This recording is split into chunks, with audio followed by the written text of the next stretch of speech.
देखिए, अभी तक कोऑर्डिनेशन कंपाउंड से रिलेटेड हम लोग 3 लेक्चर हमारे हो चुके हैं, ठीक है ना। आज कोऑर्डिनेशन कंपाउंड से रिलेटेड चौथा लेक्चर, ठीक है। और कल हमने जो थर्ड लेक्चर इसका लिया था उसमें IUPAC नोमेनक्लेचर से संबंधित नियमों के बारे में बात की थी। रूल्स क्या है, rules for the IUPAC nomenclature of coordination compound. तो रूल्स के बारे में हम लोगों ने कल थर्ड लेक्चर में डिस्कस किया था और डिफरेंट टाइप के लिगेंड्स के बारे में भी डिस्कस किया था। आज हम लोग प्रैक्टिस करेंगे डिफरेंट कोऑर्डिनेशन कंपाउंड का नामकरण करेंगे कि IUPAC नेम उसका कैसे लिखा जाए। रूल्स चूँकि आप थर्ड लेक्चर में पढ़ चुके हैं, अब उसको अप्लाई करना है आपको आज, राइट, और प्रैक्टिस करना है आपको आज, ठीक है ना। तो हम पहला एग्जाम्पल लिखते हैं। मान लीजिए कि CONH3 4ClNO2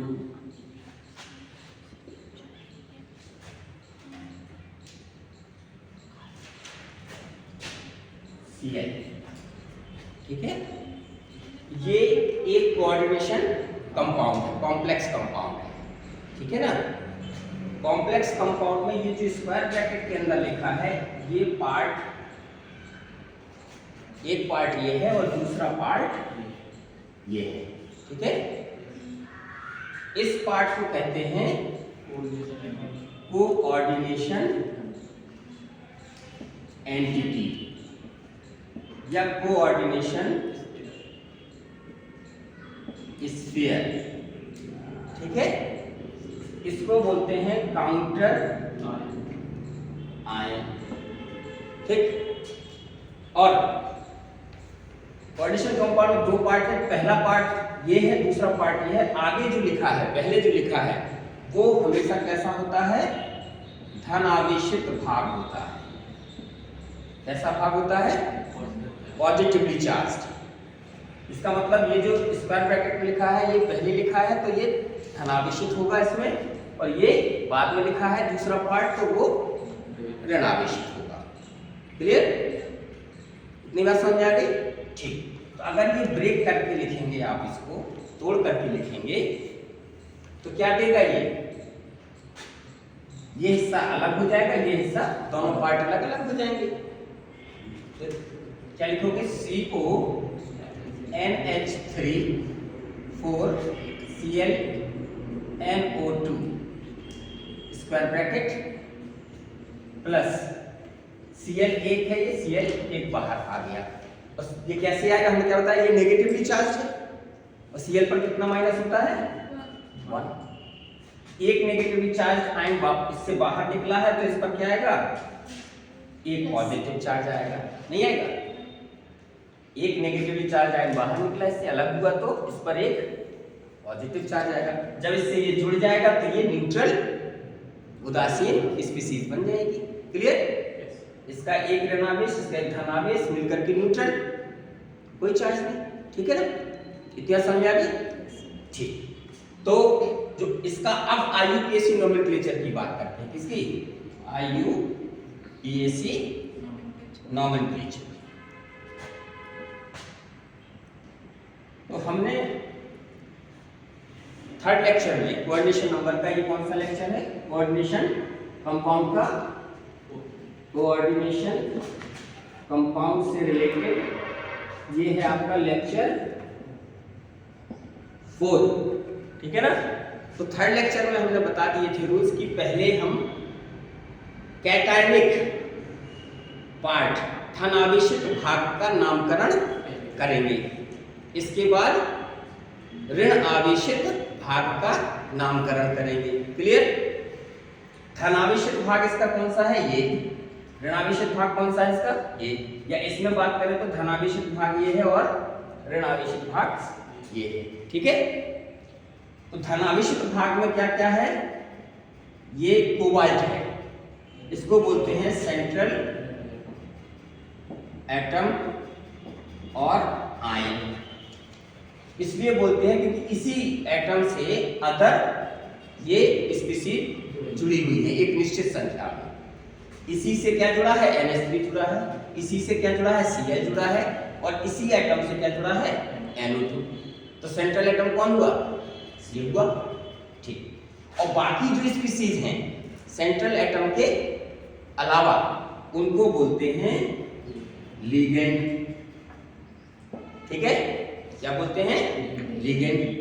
तो इसमें लिगेंड कितने तरह के, एक लिगेंड NH3 है, एक Cl है और एक NO2, 3 तरह के लिगेंड है ना।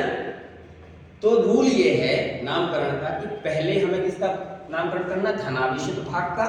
और धनावेशित भाग में कितनी चीजें हैं, सेंट्रल एटम है और लिगेंड है। तो पहले लिगेंड का नामकरण करेंगे। ठीक, लिगेंड का नाम पहले लिखेंगे, इसके बाद फिर सेंट्रल एटम का नाम लिखेंगे। क्लियर। तो लिगेंड में देखिए इसका नाम है क्या, AMMINE, अमीन। इसका क्या है, क्लोराइडो।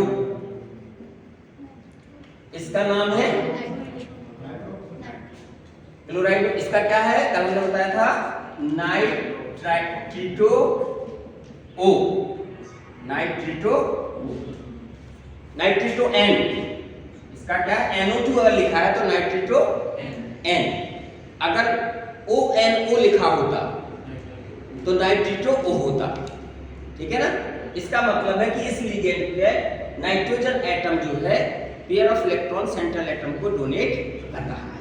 ठीक है ना, क्योंकि इसमें नाइट्रोजन भी डोनेट कर सकता है, ऑक्सीजन भी कर सकता है। एम्बिडेंटेड लिगेंड है, NO2 एम्बिडेंटेड लिगेंड है। तो ये इसमें 3 लिगेंड है, अमीन, क्लोराइडो और नाइट्रिटो N। तो तीनों के किसका नाम पहले लिखें, लिखना है लिगेंड के नाम। तो पहले इसका नाम लिखें, किसका लिखें, किसका लिखें। तो क्या बताया था हमने, अल्फाबेटिकल ऑर्डर में। इंग्लिश का जो अल्फाबेट है ABCD के ऑर्डर में लिखना है। तो इसका नाम किससे शुरू है, A से। इसका नाम किससे शुरू है, इसका नाम किससे शुरू है, N से। तो पहले A से जो स्टार्ट है उसका लिखेंगे। तो अमीन लिखेंगे, लेकिन अमीन कितने हैं, संख्या कितनी है इसकी, 4। तो संख्या बताने के लिए क्या बताया था, मोनो, डाई, ट्राई, टेट्रा ये यूज करेंगे। तो 4 के लिए क्या होता है, 4 के लिए टेट्रा। तो पहले क्या लिखेंगे, टेट्रा, फिर लिगेंड का नाम अमीन, फिर इस लिगेंड का नाम है क्लोराइडो, कोई स्पेस नहीं रहना है, क्लोराइडो, फिर नाइट्रिटो N।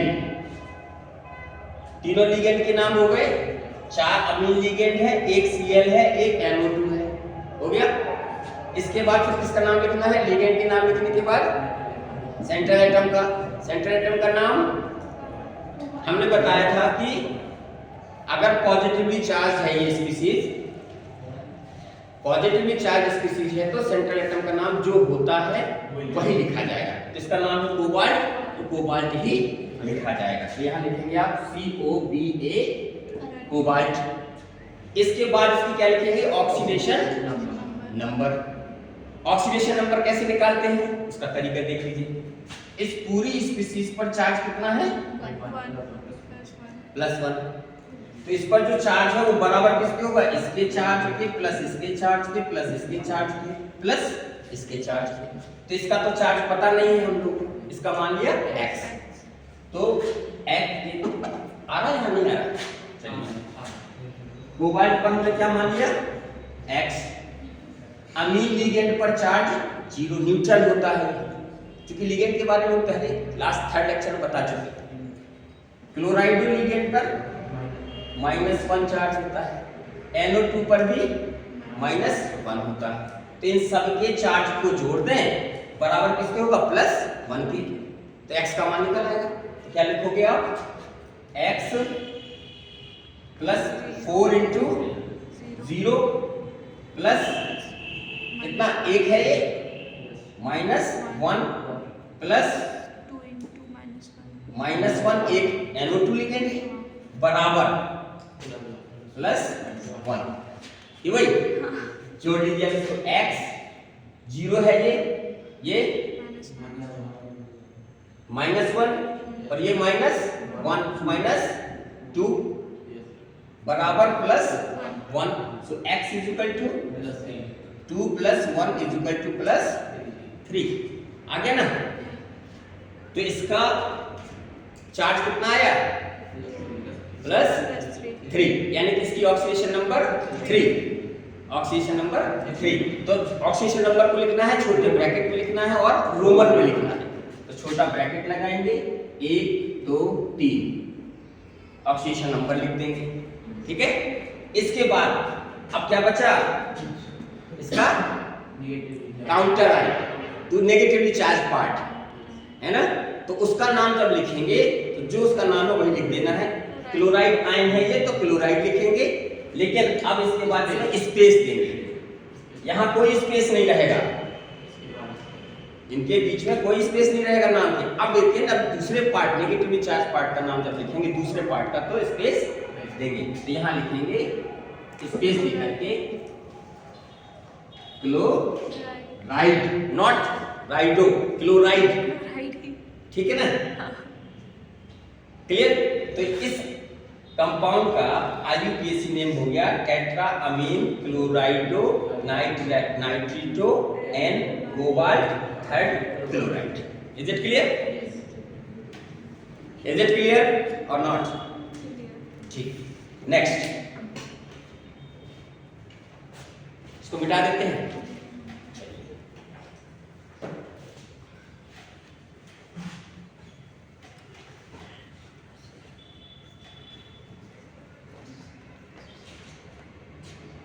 अच्छा, यहां हम अगर Cl2 करते बेटा, यहां हम क्या करते Cl2 और यहां लिखते हैं हम H2 2H2, ये कॉम्प्लेक्स कंपाउंड लिख दिया, ठीक।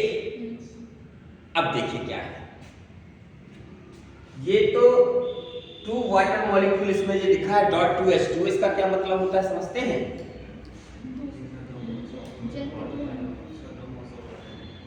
2 मोल्स ऑफ वाटर। चलिए थोड़ा सा हम इससे हट के बात करते हैं, ये समझ में आ जाएगा। जैसे आपने लिखा CuSO4, केवल ये लिखा, और CuSO4.5H2 ये लिख दिया। इसको क्या पढ़ेंगे? Copper sulphate. इसको क्या पढ़ेंगे जी? मतलब इसको पढ़ेंगे एनहाइड्रस कॉपर सल्फेट, क्यों? और इसको पढ़ेंगे हाइड्रेटेड कॉपर सल्फेट, क्यों? क्योंकि इसमें 5 वाटर मॉलिक्यूल अटैच हैं, इसके एक मॉलिक्यूल के साथ। तो ये वाटर मॉलिक्यूल कहां से आ गए और इसमें क्यों नहीं है तो कॉपर सल्फेट ये भी, कॉपर सल्फेट ये भी, कॉपर सल्फेट का तो फॉर्मूला यही है, लेकिन इसको एनहाइड्रस बोल रहे हैं, ये कलरलेस होगा और ये कलरफुल होगा, हाइड्रेटेड जो होगा, है ना, ये कलर्ड होता है। खैर, तो इसका हाइड्रेटेड को समझ लीजिए क्या होता है। जब हम किसी भी कंपाउंड को क्रिस्टलाइजेशन मेथड के द्वारा फॉर्म करते हैं, बनाते हैं, तो क्रिस्टलाइजेशन के समय ही क्या होता है, उसके साथ क्रिस्टल के साथ कुछ वाटर मॉलिक्यूल जुड़े रहते हैं, वो अलग नहीं होते हैं, तो इसको बोलते हैं वाटर ऑफ क्रिस्टलाइजेशन। और वाटर ऑफ क्रिस्टलाइजेशन को आप चाहें तो रिमूव कर सकते हैं, ठीक है ना। वाटर ऑफ क्रिस्टलाइजेशन को आप उस मॉलिक्यूल से रिमूव कर सकते हो। जब रिमूव कर दोगे तो एनहाइड्रस कॉपर सल्फेट बन जाएगा, ठीक है ना। तो ये केवल क्या बता रहा है, ये वाटर ऑफ क्रिस्टलाइजेशन, कहीं बॉन्ड वॉन्ड नहीं इसका, है ना। ठीक, तो अब इसका नाम रखना है हमें। तो इसके नाम की बात करें तो हमारे पास क्या है इस केस में, ये एक स्पीसीज है केवल, ये तो इसका काउंटर पार्ट नहीं है ना, ये तो वाटर ऑफ क्रिस्टलाइजेशन है, तो ये इसका काउंटर पार्ट नहीं है। काउंटर पार्ट तो वो होता जो नेगेटिवली चार्ज आयन या पॉजिटिवली चार्ज आयन के रूप में बाहर होता है ना, कि भाई समझ में आ रही ना। तो ये तो काउंटर पार्ट इसका नहीं है। अब इसमें देखिए आप कैसी स्पीसीज है ये, कोऑर्डिनेशन स्फीयर के ऊपर कोई चार्ज है, कोई चार्ज नहीं है, कोई चार्ज नहीं है ना, तो कैसी स्पीसीज होगी ये, न्यूट्रल। इसके पहले जो हमने एग्जांपल दिया था उसमें कैसी थी, कोऑर्डिनेशन स्फीयर के ऊपर पॉजिटिव चार्ज था, तो कैसी स्पीसीज थी वो, कोऑर्डिनेशन स्फीयर पॉजिटिवली चार्ज था। इस केस में क्या है, कोऑर्डिनेशन स्फीयर न्यूट्रल है, there is no charge. Clear. तो इसका नामकरण का तरीका वही होगा जो कैटायनिक स्पीसीज का था, जो कैटायनिक कोऑर्डिनेशन एंटिटी का नियम था, वही नियम न्यूट्रल के केस में भी लगेगा। और नियम क्या था कि पहले लिगेंड के नाम लिखेंगे, फिर सेंट्रल एटम का नाम लिखेंगे, फिर उसका ऑक्सीडेशन नंबर लिखेंगे, फिर इसके बाद काउंटर आयन का लिखेंगे, काउंटर आयन में नहीं तो क्या है ये, इसके बाद फिर जो वाटर क्रिस्टलाइजेशन है उसको भी लिखना पड़ेगा।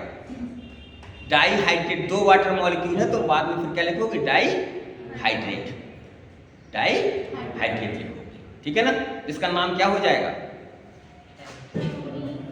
इसका नाम क्या हो जाएगा, आप रखिए पहले लिगेंड के नाम लिखेंगे और अल्फाबेटिकल ऑर्डर में लिखेंगे। इसका यस कैपिटल लेटर पहला रहेगा केवल, टेट्रा अमीन, 2 हो गए ना, डाई क्लोराइडो, क्योंकि Cl माइनस के लिए एज अ लिगेंड नाम क्या है, क्लोराइडो, तो एज अ आयन क्या नाम होगा, क्लोराइड आयन। आयन के रूप में जब होगा तो क्लोराइड आयन पढ़ेंगे, लेकिन वो लिगेंड के रूप में अगर काम करेगा तो O हो जाएगा, आइड का ई हटके O हो जाएगा। अच्छा, क्लोराइडो फिर क्या होगा, नाइट्रिटो एन, फिर कोबाल्ट, क्या थर्ड डाई हाइड्रेट, ठीक है। क्लियर, क्लियर, समझ में आ गया। एक और बात करते हैं अब इसी में, हम प्रैक्टिस करानी है ना इलेक्ट्रिसिटी नोमेनक्लेचर की। क्या चेंज कर रहे हैं हम इसमें, Cl2 की जगह या Cl2 और इसको हटा देते हैं, इसको भी हटा देते हैं, इसकी जगह हम कर देते हैं H2O Cl, एक Cl ये हो गया तो 2 Cl2 बाहर हो जाएंगे, बैलेंस करेंगे चार्ज, ठीक है। मान लीजिए ये कॉम्प्लेक्स कंपाउंड है, तो ये तो आपको समझ में आ गया कि पहले जो लिखा है वो धनावेश है और बाद में जो लिखा है वो ऋणावेश है ना। क्लियर। क्योंकि वाटर ऑफ क्रिस्टलाइजेशन नहीं है, उसके केस में हमने कहा था वाटर ऑफ क्रिस्टलाइजेशन है तो उसको हम काउंटर आयन के रूप में काउंटर पार्ट में ले रहे हैं उसको, है ना। खैर इसमें ये पॉजिटिवली चार्ज होगा ना होगा, अरे पहले जो लिखा है वो पॉजिटिवली चार्ज होगा, बाद में जो लिखा है दूसरा पार्ट वो नेगेटिवली चार्ज होगा, नहीं होगा। ठीक, चार्ज इस पर कितना होगा और इस स्पीसीज पर चार्ज कितना होगा, इसका सीधा सीधा तरीका है। अब यहाँ पर क्या है, इसमें 1 और Cl2 पर क्या लिखा है 2, तो ये इधर चला जाएगा और ये इधर आ जाएगा, ऐसे हाँ बैलेंस हो जाएगा। देखिए इसका मतलब है कि इस पर +2 चार्ज है और इस पर -1 है, क्योंकि इस पर तो माइनस रहना है, क्योंकि पहले जो स्पीसीज लिखी वो धनावेश का, बाद में जो लिखी वो ऋणावेश का। तो ये स्पीसीज कैसी है, नेगेटिवली चार्ज, और ये स्पीसीज कैसी है, ये कैसे पता लग रहा है, क्योंकि पहले जो लिखा जाता है सॉल्ट में वो धनावेशित भाग लिखा जाता है और पीछे जो लिखा जाता है वो ऋणावेशित भाग लिखा जाता है। कोई भी सॉल्ट ले लीजिए, NaCl है, क्या लिखा आपने सोडियम क्लोराइड को लिखते हैं NaCl। Na सोडियम आयन धनावेशित होता है, क्लोराइड आयन ऋणावेशित। पोटेशियम सल्फेट, पोटेशियम आयन धनावेशित होगा, सल्फेट आयन ऋणावेशित। तो ऋणावेशित भाग पीछे, धनावेशित भाग आगे। क्लियर? इसी तरह से पहले जो लिखा है अंडरस्टूड है कि वो पॉजिटिवली चार्ज होगा, बाद में जो लिखा है वो नेगेटिव। कितना पॉजिटिव चार्ज होगा, इसका जो सबस्क्रिप्ट है ये यहाँ ले आइए, इसका जो है वो यहाँ ले आइए। तो इस पर कितना आ जाएगा चार्ज, CONH3 4 H2O और Cl। इस पर कितना आना चाहिए, 2+। और ये इस पर कितना आएगा, 2 क्लोराइड आयन देगा और एक Cl पर -1 आएगा। तो 2 नेगेटिव चार्ज अलग हुआ, 2 पॉजिटिव चार्ज, दोनों मिल जाएंगे तो न्यूट्रल। क्लियर? तो कोऑर्डिनेशन स्फीयर पर कितना चार्ज होगा वो आप इससे निकाल लेंगे। क्यों भाई, आसान है ना तरीका, है ना। चलिए अब इसका नाम रखते हैं हम लोग। तो पहले क्या करेंगे, आप इसका नाम रख लिया, पॉजिटिव चार्ज पार्ट का रखना, तो लिगेंड का पहले लिखेंगे।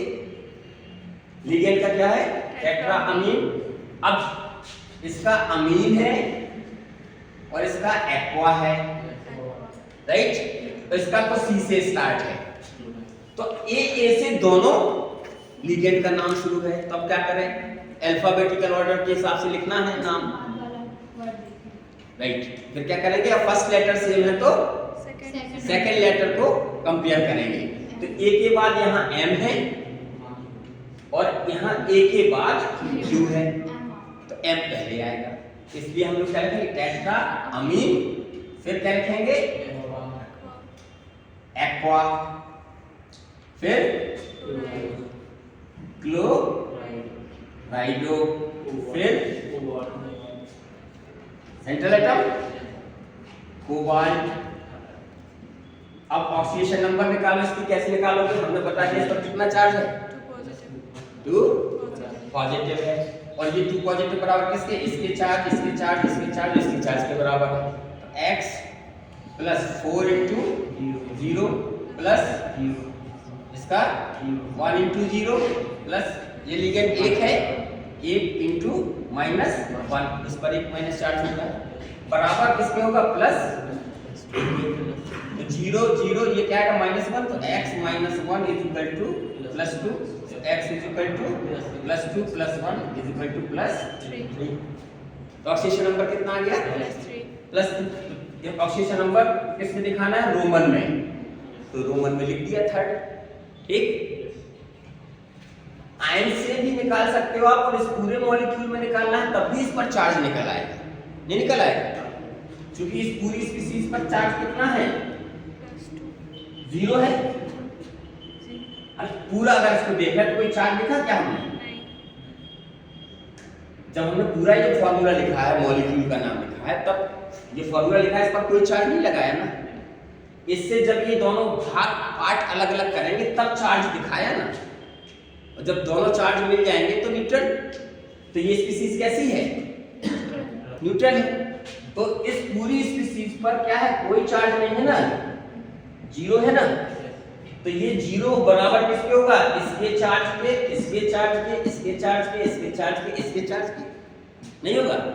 तो करके देख लो आप, CO की मान लिया x, NH3 4 × 0 प्लस ये 1 × 0 प्लस 1 × -1 प्लस ये कितने हैं, Cl2, तो 2 × -2 = 0। पूरी स्पीशीज पर चार्ज 0। सॉल्व करिए कितना आता है, x ये 0 ये 0 माइनस का 1 और माइनस का 2 होगा ना, ये यहाँ -1 लिखिए, 2 × -1, Cl पर -1 है ना, Cl पर -1 चार्ज होता है, 2 Cl है तो 2 × -1, तो 2 × -1 -2, और -1 इसका आएगा कितना हो जाएगा, -1 - 2 = 0। तो x - 3 = 0, x = +3 आएगा कि नहीं आएगा? तो अगर पूरी स्पीसीज से कैलकुलेट करेंगे तब भी वही आएगा। इसको पार्ट में अलग कर लिया आपने, तो मेटल एटम वाली स्पीसीज ये है और इस पर कितना चार्ज आ रहा है? +2। तो इससे कैलकुलेट करेंगे तो फिर ये इसका सम बराबर किसके होगा? +2 के। इससे निकालोगे तो इस सब का सम बराबर किसके होगा? 0 के, अगर न्यूट्रल है तो। क्लियर? Yes sir. हैं? हाँ सर, ये हो गया। तो इसका नाम आगे क्या लिखें?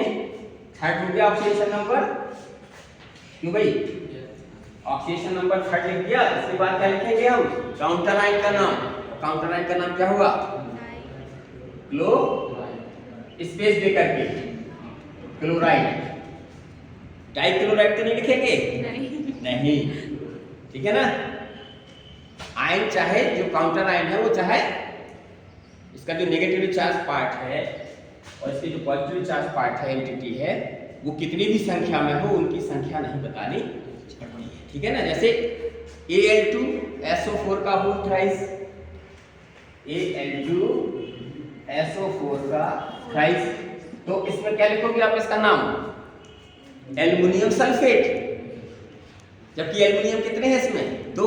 सल्फेट कितने हैं? 3। तो डाई एल्युमिनियम ट्राई सल्फेट तो नहीं लिख रहे, है ना? इसका मतलब कि इनकी संख्या चाहे जितनी हो, इससे हमें मतलब ये नहीं लिखना होता है। इसी तरह यहाँ 2 Cl है जरूर, लेकिन काउंटर आयन के रूप में है, इसलिए इसकी संख्या नहीं बतानी पड़ेगी। ठीक है ना? कोऑर्डिनेशन एंटिटी भी एक हो सकता है यहाँ कहीं पर ट्वाइस मिल जाए, थ्राइस मिल जाए, तब भी उसकी संख्या आपको नहीं बताना है। लिगेंड की संख्या अगर एक से ज्यादा है तो बताना पड़ेगी। ठीक है ना? क्लियर? चलिए इसको अब हम और एग्जाम्पल देते हैं। तो आपने क्या देखा? यहाँ पर ध्यान देने की बात क्या है कि अगर आपकी कोऑर्डिनेशन एंटिटी न्यूट्रल है, उस पर कोई चार्ज नहीं है, जो पहला एग्जाम्पल था, या कोऑर्डिनेशन एंटिटी पर पॉजिटिव चार्ज है, तो उस केस में सेंट्रल एटम का नाम एज इट इज लिखा जाता है। जैसा नाम है वैसे ही लिखा जाएगा। कोबाल्ट है तो कोबाल्ट ही लिखा जाएगा। ठीक है ना?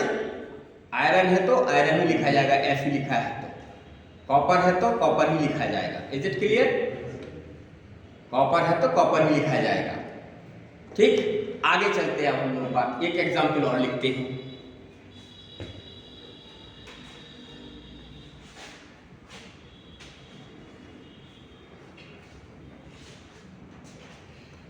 एक एग्जाम्पल लिखते हैं हम, CuNH3 का 4SO4।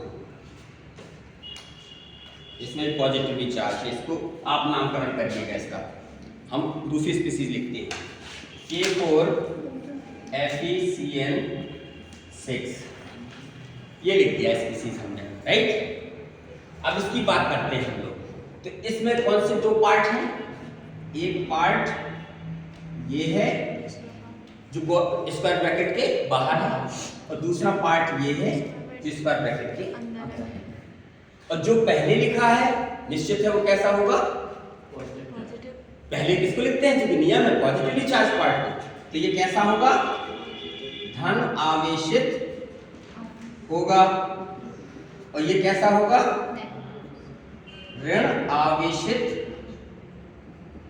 भाग है, नहीं है? तो इसमें जो स्क्वायर ब्रैकेट के अंदर है वो कैसा है? नेगेटिवली चार्ज है। तो इस केस इसको क्या बोलते हैं हम लोग? Coordination entity. और यहाँ पर कोऑर्डिनेशन एंटिटी कैसी है? Negatively charge. यहाँ पर कोऑर्डिनेशन एंटिटी कैसी है? पॉजिटिवली चार्ज थी, अभी जो हमने बात किया था। अंतर आया? ठीक। तो इसके नामकरण में तो रूल यही है ना बेटा, पहले हम किसका नाम लिखेंगे? पॉजिटिवली चार्ज आयन का। तो पॉजिटिवली चार्ज आयन में क्या है? पोटेशियम। तो क्या लिखेंगे? पोटेशियम। और पॉजिटिवली चार्ज पार्ट और नेगेटिवली चार्ज पार्ट के बीच में स्पेस। फिर किसका क्या बचेगा? ये कोऑर्डिनेशन एंटिटी। और कोऑर्डिनेशन एंटिटी कितनी है? पॉजिटिवली चार्ज है कि नहीं? तो कितना पॉजिटिव चार्ज होना चाहिए इस पर? देखिए इसके यहाँ सबस्क्रिप्ट में 4 लिखा है, यहाँ कितना है? 1। कुछ नहीं है, इसका मतलब 1। अरे यहाँ कुछ नहीं लिखा तो 1 है ना, तो इसका क्या होगा, ये यहाँ जाएगा और ये इसके ऊपर, देखिए ये यहाँ और ये यहाँ, तो एल्युमिनियम पर क्या आएगा +3 और SO4 पर -2, 2 इधर आ गया। ये पॉजिटिवली चार्ज है, पहले लिखा है, ये नेगेटिवली चार्ज है, ये बाद में लिखा है। तो नेगेटिव इस पर होगा चार्ज, ये तय है, इस पर पॉजिटिव होगा, ये तय है।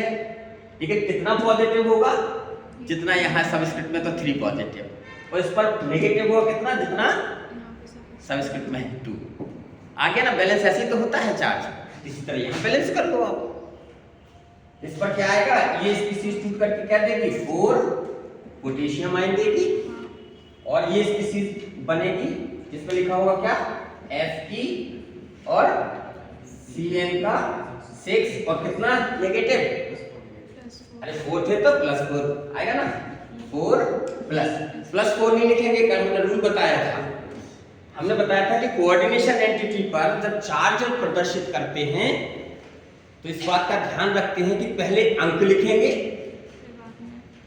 कोऑर्डिनेशन एंटिटी या कोऑर्डिनेशन स्फीयर के ऊपर जब कभी भी चार्ज को प्रदर्शित किया जाता है तो इसका ध्यान रखा जाता है कि पहली बात तो कोऑर्डिनेशन स्क्वायर ब्रैकेट के दाहिनी ओर सबसे ऊपर सुपरस्क्रिप्ट में लिखते हैं चार्ज को, और कैसे लिखते हैं, अंक पहले लिखेंगे और चिन्ह उसका साइन बाद में लिखेंगे, 4 फिर साइन प्लस। क्लियर?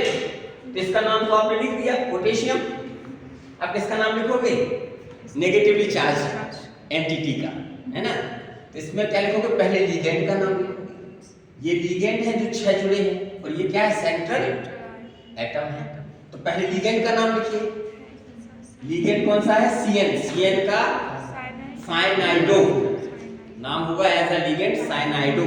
और कितने लिगेंड है, 6। तो क्या लिखोगे, 6 के लिए हेक्सा, और हेक्सा CYANIDO साइनाइडो। फिर किसका लिखोगे, central atom, central metal atom और सेंट्रल मेटल आयन का, राइट। तो इसमें अभी तक हम क्या करते हैं, न्यूट्रल जब थी ये स्पीसीज या पॉजिटिवली चार्ज थी तो जो उसका नाम था वही लिखा था। लेकिन अगर नेगेटिवली चार्ज है ये स्पीसीज, अरे यार ये नेगेटिव आएगा, 4 नेगेटिव है ना, टोकना चाहिए था ना, ये पॉजिटिव है तो इस पर नेगेटिव आएगा। तो नेगेटिवली चार्ज स्पीसीज है तो इसके केस में क्या होगा, जो सेंट्रल एटम या आयन का नाम लिखा जाएगा उसके नाम में क्या होगा, 8 लगेगा। नाम की एंडिंग स्पेशल होगी, 8 क्या लगाया जाएगा उसके नाम में, मेटल के नाम के अंत में ATE। तो इसका लैटिन भाषा में जो नाम है फेरम, तो फेरेट हो जाएगा। क्या हो जाएगा इसका, फेरेट। तो यहां पर लिखोगे फेरेट। अब coordinate oscillation number, oscillation number का मतलब किस पर कितना चार्ज है वो निकालना है। एक Cn पर होता है -1 चार्ज, एक Cn पर कितना है, -1 चार्ज। इसका मान लिया x, तो x + 6 × -1 इक्वल टू किसके होगा, इस पूरी स्पीसीज पर कितना चार्ज है, -4 है।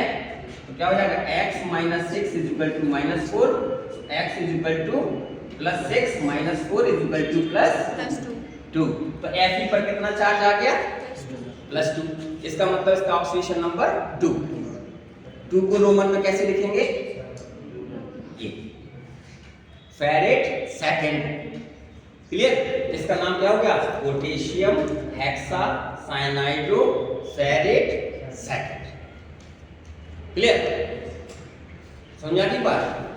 नेगेटिवली चार्ज आयन किसमें, कोऑर्डिनेशन एंटिटी इसमें नेगेटिवली चार्ज है, तो इसके नाम की एंडिंग, सेंट्रल एटम के नाम की एंडिंग स्पेशल एंडिंग है, ATE लगाया आपने। Is it clear? चलिए एक और एग्जांपल देते हैं हम आपको, बहुत ही इंटरेस्टिंग है। इसको मिटा दें, ठीक।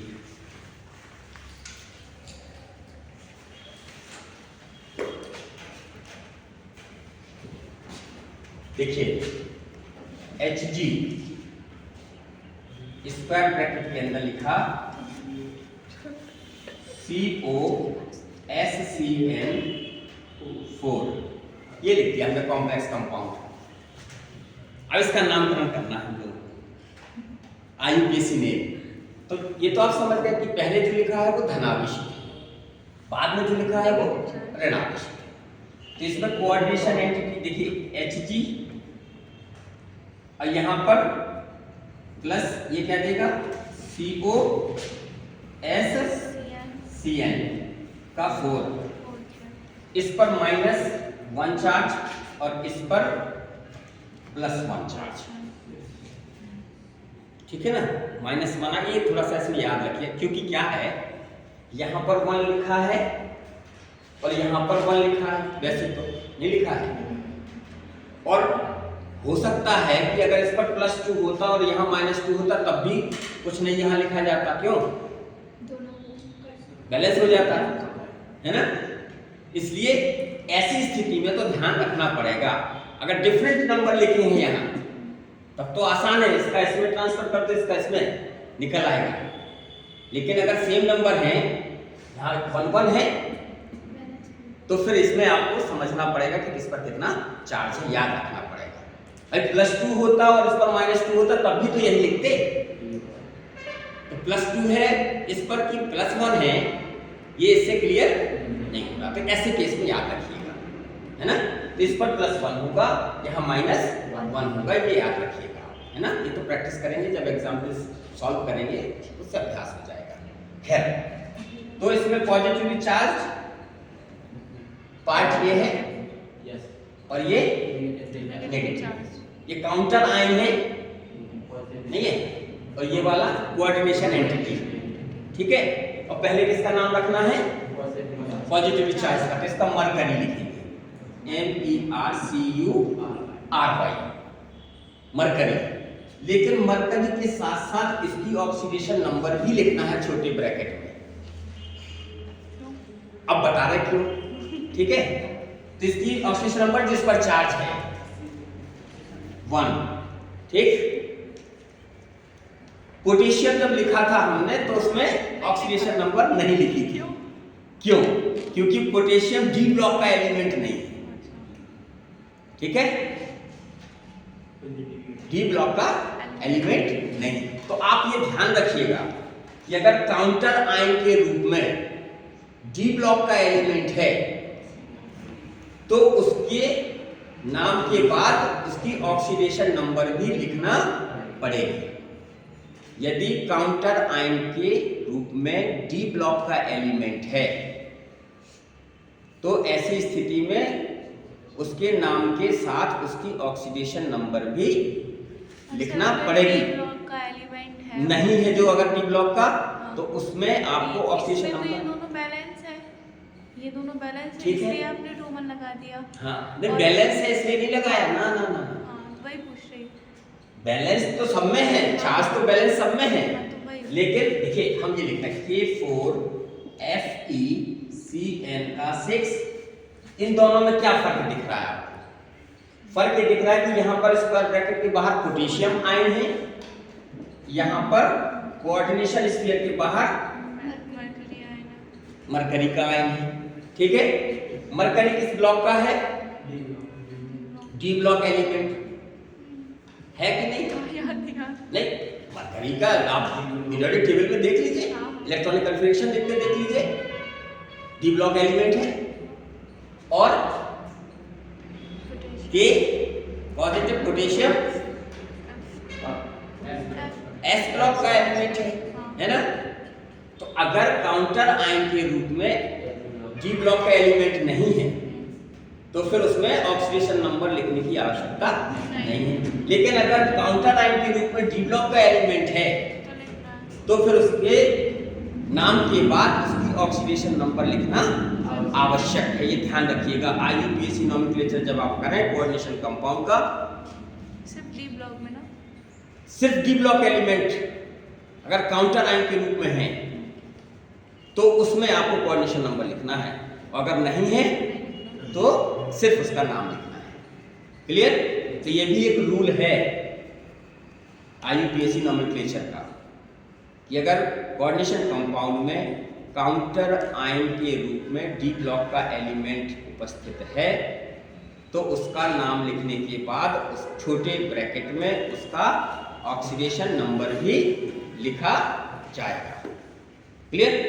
अब ठीक है, मरकरी फर्स्ट, इसके बाद क्या लिखे हैं? नेगेटिवली चार्ज पार्ट का नाम।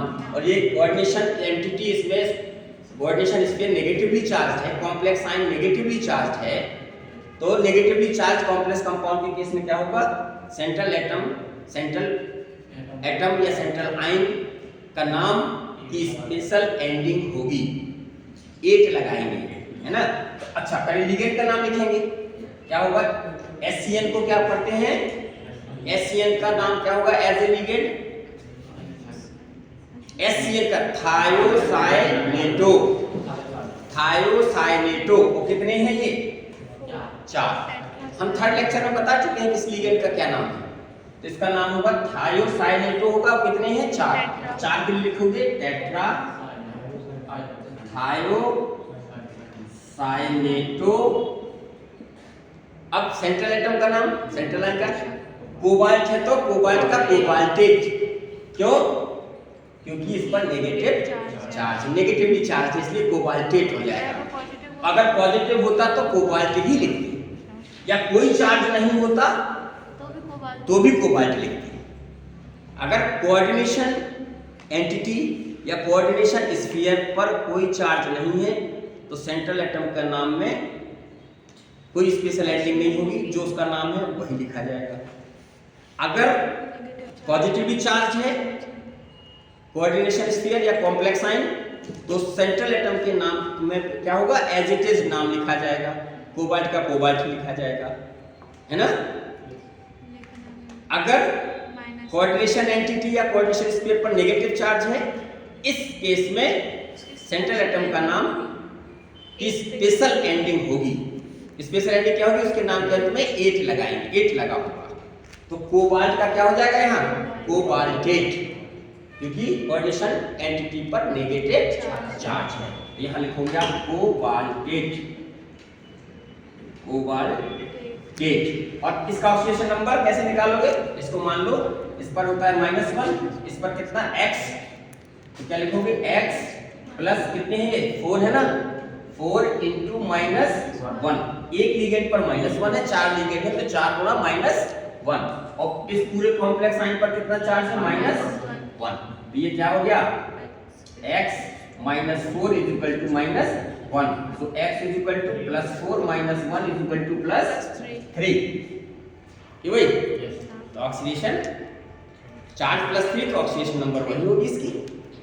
ठीक, क्या लिखोगे आप? Cobalt third. क्लियर? ना समझ आ गया? चलिए एक और एग्जांपल देते हैं, है ना? आपको प्रैक्टिस करानी है, हमें अपनी सवालों की प्रैक्टिस करानी है। और नीट के पर्पस से जो सवाल आते हैं नीट के लेवल में कुछ और हटके अभी आज हम आपको बताएंगे। अभी तो हम कॉमन लिगेंड की बात कर रहे हैं, ये भी आएंगे। और इसके अलावा और थोड़ा टफ है जो जेई मेंस के लिए हैं, वो भी सवाल हम आपको करा देंगे, ठीक है ना जी?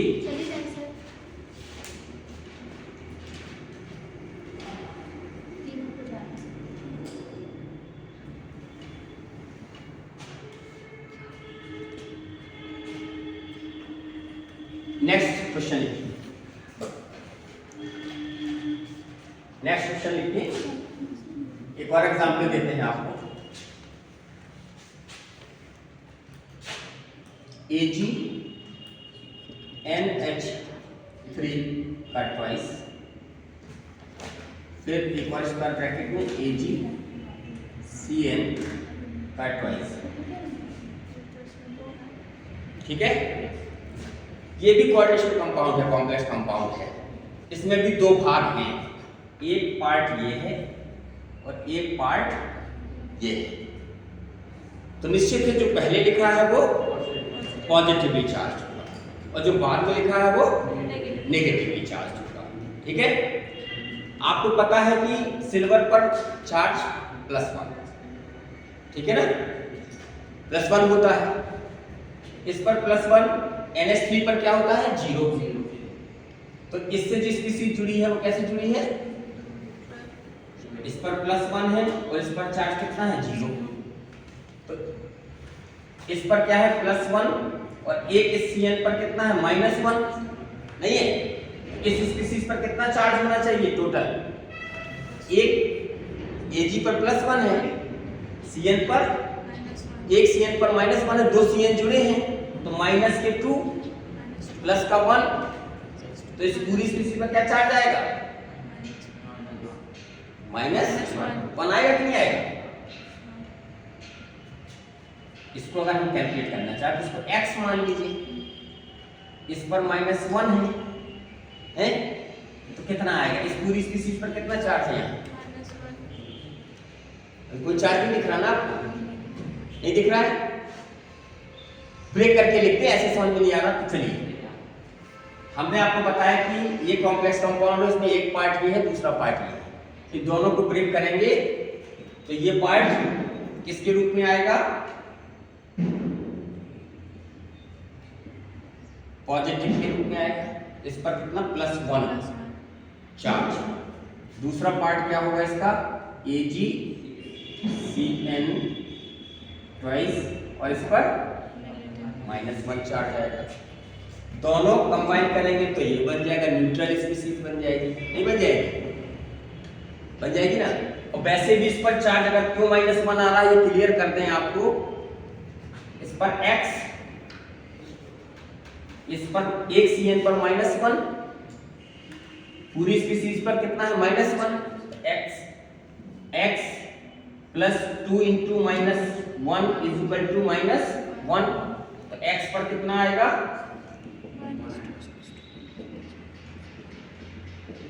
+1। सिल्वर पर +1 आ रहा कि नहीं आ रहा, ये तो हम बताए थे आपको कि सिल्वर पर +1 रहेगा और CN पर -1 है तो -2 हो गए, +1 हो गया, तो इस पर कितना चार्ज आएगा -1 आया ना, ठीक है ना। यहाँ पर देखो सिल्वर पर +1 और ये कैसा है न्यूट्रल, तो इसके कारण कोई चार्ज नहीं है, तो इसके कारण जो चार्ज है वही तो इस पर आएगा। और वैसे भी कैलकुलेट करो तो इसको x मान लो, इस पर 0 है और इस पूरी स्पीशीज पर क्या है +1, तो क्या लिखोगे x +2 × 0, NH3 दो लिगेंड है, इस लिगेंड पर 0 चार्ज है तो 2 × 0 प्लस इस पर मान लिया x बराबर इस पूरी स्पीशीज पर कितना है +1, तो x = +1, इस पर स्पीशीज पर कितना चार्ज आया +1, इस पर कितना है -1 है कि नहीं है, ठीक। इस कॉम्प्लेक्स कंपाउंड में ये पॉजिटिवली चार्ज पार्ट है, ये नेगेटिवली चार्ज पार्ट है। तो पहले हम इसका नामकरण करेंगे पॉजिटिवली चार्ज पार्ट का। अब पॉजिटिवली चार्ज पार्ट भी क्या है, यहाँ कोऑर्डिनेशन एंटिटी है और दूसरा पार्ट भी कॉम्प्लेक्स स्पीशीज है, नहीं है। कोऑर्डिनेशन एंटिटी का मतलब कॉम्प्लेक्स आयन, एक ही बात है, कॉम्प्लेक्स आयन कह दीजिए, क्योंकि चार्ज है तो आयन है और जटिल संरचना है इसकी, कॉम्प्लेक्स स्ट्रक्चर है, इसलिए इसको कॉम्प्लेक्स आयन भी कह सकते हैं, कोऑर्डिनेशन स्फीयर भी कह सकते हैं और कोऑर्डिनेशन एंटिटी भी कह सकते हैं। ये हम पढ़ा चुके हैं पिछले लेक्चर्स में, जब आप उसको देखेंगे तो क्लियर हो जाएगा। है, अब नामकरण करते हैं, तो पहले किसका नाम लिखेंगे, लिगेंड का। लिगेंड का नाम क्या लिखेंगे, अमीन इसका है ना, कितने हैं 2, तो डाई अमीन, फिर central atom silver. Positively charge है चूंकि, तो सेंट्रल एटम का नाम वही लिखा जाएगा जो उसका होता है सिल्वर। चलिए सिल्वर, और ऑक्सीडेशन नंबर इसके बाद इसकी क्या आएगी, निकाल के आपको दिखाया अभी, कितनी कैलकुलेट हुई थी 1, तो इस पर ये छोटे ब्रैकेट में 1, फिर स्पेस देना पड़ेगा क्योंकि ये दूसरा पार्ट है ना। और इसमें नामकरण करेंगे तो पहले लिगेंड का लिखेंगे, कौन सा लिगेंड है इसमें CN, CN का नाम क्या होता है एज अ लिगेंड, साइनाइडो, कितने साइनाइड 2, तो डाई साइनाइडो और सिल्वर है, अब सिल्वर का नहीं लिखा जाएगा, इसको लैटिन में बोलते हैं अर्जेंटम। तो अर्जेंटेट, लैटिन भाषा में लिखते हैं अर्जेंटम, अर्जेंटम का अर्जेंटेट लिखा जाएगा। तो इसका नाम हो जाएगा ARGENTATE और इसकी ऑक्सीडेशन नंबर 1। तो इस कॉम्प्लेक्स कंपाउंड का नाम क्या हो जाएगा? डाइअमीन सिल्वर फर्स्ट डाइसाइनाइडो अर्जेंटेट। क्लियर? समझ आ गई बात? कोई डाउट? कोई डाउट नहीं। अब एक और नाम देते हैं थोड़ा सा, हैं?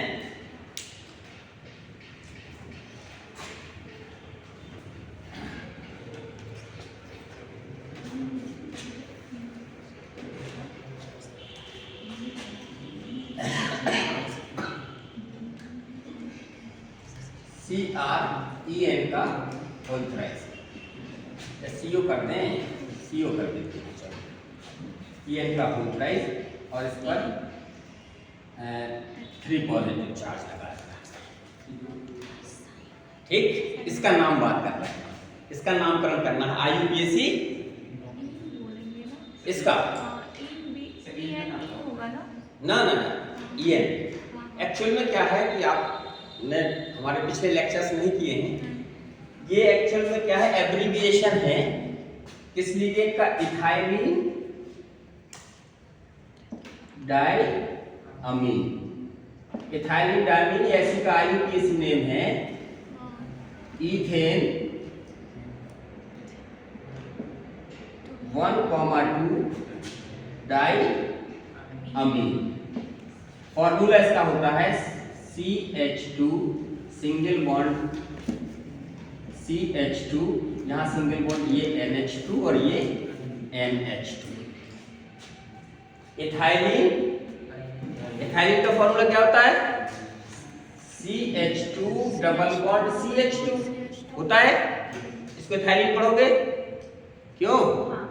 और इथाइलिन का एक बॉन्ड ब्रेक हो जाए, कार्बन कार्बन डबल बॉन्ड टूट जाए, तो एक वैलेंसी इसकी खाली, एक वैलेंसी इसकी खाली, इससे क्या जुड़ गया? NH2 और इससे क्या जुड़ गया? NH2। 2 अमीन, इथाइलिन से 2 अमीन जुड़ गए, इसलिए इसका नाम क्या होगा? इथाइलिन डाइअमीन। तो चाहे आप ये लिखो, ये फॉर्मूला है, नाम इसका है इथेन 1,2 डाइअमीन, IUPAC नेम है, और इसका एब्रीविएशन क्या है? EN। इसका एब्रीविएशन क्या है? EN।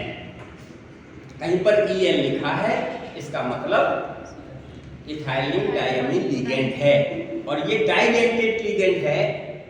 इसमें 2 डोनर एटम हैं, ये भी nitrogen pair of electron donate करेगा, ये नाइट्रोजन भी पेयर ऑफ इलेक्ट्रॉन डोनेट करेगा सेंट्रल एटम को for the formation of coordinate bond. Metal के साथ कोऑर्डिनेट बॉन्ड बनाने के लिए ये पेयर ऑफ इलेक्ट्रॉन डोनेट करेगा। ठीक है ना? तो डाइडेंटेट लिगेंड है ये। चलिए अब इसका नामकरण करते हैं हम लोग। इसमें हमने काउंटर आयन नहीं लिखा, तो ये किसके रूप में है? यहाँ आयन के रूप में। कोऑर्डिनेशन स्फीयर जो है वो आयन के रूप में है, नहीं है? ठीक, चलिए इसका नाम कैसे करेंगे हम लोग? इसका नाम तो बता ही दिया हमने, क्या है? इथेन 1,2 डाइअमीन। और ये कितने हैं? 3। तो 3 की संख्या में है, तो इसमें हम क्या लगाएं? 3 के लिए टेट्रा तो 4 के लिए होता है, ट्राई। तो ट्राई नहीं लगाना है यहाँ, ये खास बात है। क्यों? इसका उत्तर देते हैं। अब आप चली जाते तो क्यों कौन करता? आप कहते हैं हम सर काम है चले जाए, तो इससे महत्वपूर्ण काम मुझे नहीं लगता कोई और आपके लिए होना चाहिए। ठीक है ना? इसलिए हम मौन थे, उसमें कुछ नहीं बोले। सबसे महत्वपूर्ण आपके विद्यार्थी जीवन में सबसे महत्वपूर्ण काम जो कर रहे हैं आप पढ़ाई का, इससे बढ़ के कुछ और है नहीं। और जो बच्चे ऐसा कहते हैं तो हम उनका मौन हो जाते हैं कि क्या इनको हम समझाएं। और मौन रह जाना का मतलब समझदार बच्चे समझ जाते हैं कि हमें क्या करना है। ठीक है ना? तो आपने हमारी मौन भाषा को समझा, उसका बेनिफिट लेंगे आप, डेफिनेटली मिलेगा। और बाद में लगेगा कि नहीं हम ठीक रुक गए, ऐसा नहीं लगेगा कि बेकार रुक गए, है ना। थोड़ा सा पेशेंस रखिए। और लाइफ क्या होती है ना बेटा, एक पल में बदलती है।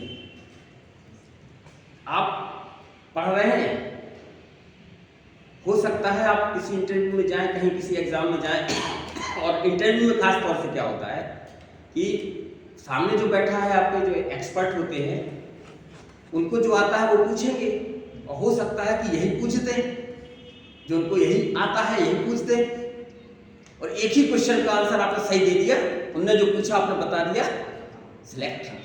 एक क्वेश्चन के आंसर में जिंदगी बनती है बिगड़ती है, और जो उन्होंने पूछा वो नहीं बना तो आप बेकार, सीधा सा है वो। तो आपको फिर समझ में आता कि अरे हमने तो ये हंसते खेलते ऐसे ही फालतू में बैठ गए थे वहां और सुन लिया था, आज काम आ गया। कौन सी चीज कहाँ जिंदगी में कितना बड़ा रोल अदा कर दे ये आपको नहीं पता, हमको नहीं पता, लेकिन हमें अपने हिसाब से जो अच्छा है उसमें तरफ जाना चाहिए, और रिजल्ट अच्छे का अच्छा ही आता है। पॉजिटिव का नेगेटिव रिजल्ट कभी नहीं आता, है ना। चलिए इसकी बात करते हैं। तो एथाइलिन डाइअमीन ये ऐसा लीगेंड है, अभी तक जो लीगेंड थे उनके नाम में कहीं डाई ट्राई टेट्रा नहीं आया था। जितने अपने एग्जाम्पल दिए ना, साइनाइडो उसमें कहीं डाई नहीं है, क्यों। थायोसाइनेटो लीगेंड था, उसमें कहीं नहीं था। एक्वा में कहीं डाई ट्राई टेट्रा का यूज नहीं था। अमीन में कहीं, नाम में अमीन ये डबल MIN है ना, केवल नाम तो लीगेंड। तो ऐसे लीगेंड जिनके नाम में डाई ट्राई टेट्रा पहले से लगा हो, उनके नाम, उनकी संख्या बताने के लिए हम डाई ट्राई टेट्रा का उपयोग नहीं करेंगे। उस केस में हम लोग क्या करेंगे, बिस ट्रिस टेट्राकिस पेंटाकिस, ठीक है। बिस 2 के लिए, ट्रिस 3 के लिए, 4 के लिए, टेट्राकिस 5 के लिए, पेंटाकिस। अगर ऐसे लीगेंड किनके लिए है, ऐसे लीगेंड जिनके नाम में पहले से ही डाई ट्राई टेट्रा का उपयोग हुआ, तो इसके नाम में क्या लिखा, इथेन 1,2 डाई अमीन। डाई पहले से लगाना, तो फिर इसके नाम में इनकी संख्या बताने के लिए हम इनका उपयोग करेंगे, ट्रिस, नॉट ट्राई। नहीं, ट्रिस ही बोला था मैंने। नहीं तो आप सही बोले, ठीक है। ट्रिस बोला है तो आपने करेक्ट बोला है, तो क्या लगाएंगे, ट्रिस लगाएंगे। तो क्या लिखें हम यहाँ, लीगेंड का नाम लिखना है और संख्या बतानी है। क्या लिखोगे, TRIS ट्रिस, और इसके बाद छोटा ब्रैकेट इथेन -1,2 डाई अमीन। देखिए डाई अमीन में ये अमीनो ग्रुप के लिए है, इसलिए सिंगल एम रहेगा। अमोनिया के लिए जब अमीन का वर्ड यूज करेंगे एज ए लीगेंड तो उसमें डबल एम रहेगा, ये ध्यान रखिएगा। फिर ब्रैकेट बंद। अब कोबाल्ट लिखे कि कोबाल्टेट, पॉजिटिवली चार्ज है ये स्पीशीज, तो कोबाल्ट, कोबाल्ट, कोई स्पेस नहीं रहेगा इनके बीच में, कोबाल्ट। फिर ऑक्सीडेशन नंबर, ऑक्सीडेशन नंबर निकालने के लिए क्या करें हम, इसको X, और चूंकि इथाइलिन डाइमीन का फॉर्मूला हमने लिखा था अभी, उस पर कहीं कोई चार्ज नहीं था। तो कैसा लीगेंड है ये, न्यूट्रल चार्ज 0, तो X + 3 × 0 = इस पूरी स्पीशीज पर चार्ज कितना है, +3। तो X ये 0 हो गया, बराबर क्या बचा, +3। तो कोबाल्ट पर कितना चार्ज आ रहा है, +3, तो यही इसकी ऑक्सीडेशन नंबर होगी, रोमन में लिख दीजिए। इसके बाद क्या, काउंटर आयन कोई नहीं है, ये स्वयं आयन के रूप में है, तो क्या लिखना पड़ेगा यहाँ, आयन।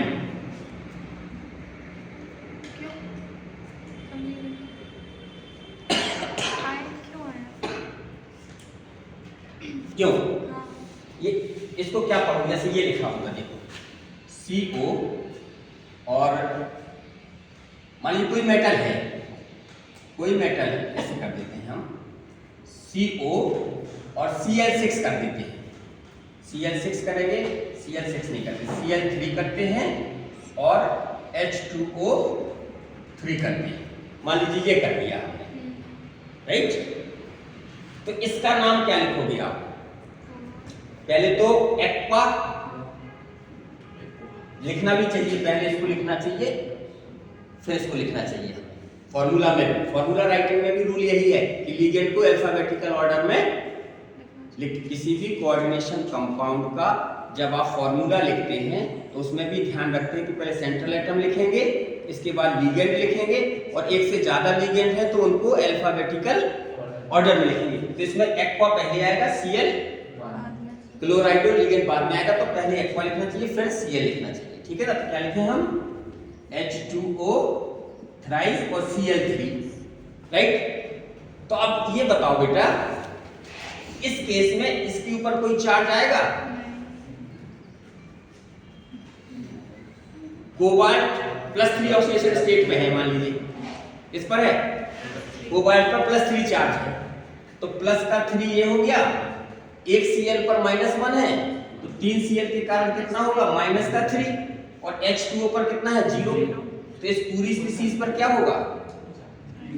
कोई चार्ज नहीं होगा। तो हमने ये जो स्पीसीज लिखी है इस पर कोई चार्ज नहीं है, क्लियर। और ये जो स्पीसीज लिखी है इस पर हमने 3+ लिखा है। अब देखना, इसका नाम लिखा हमने, ये आयन लगा दिया, और इसका नाम लिखेंगे तो क्या लिखेंगे बोलो?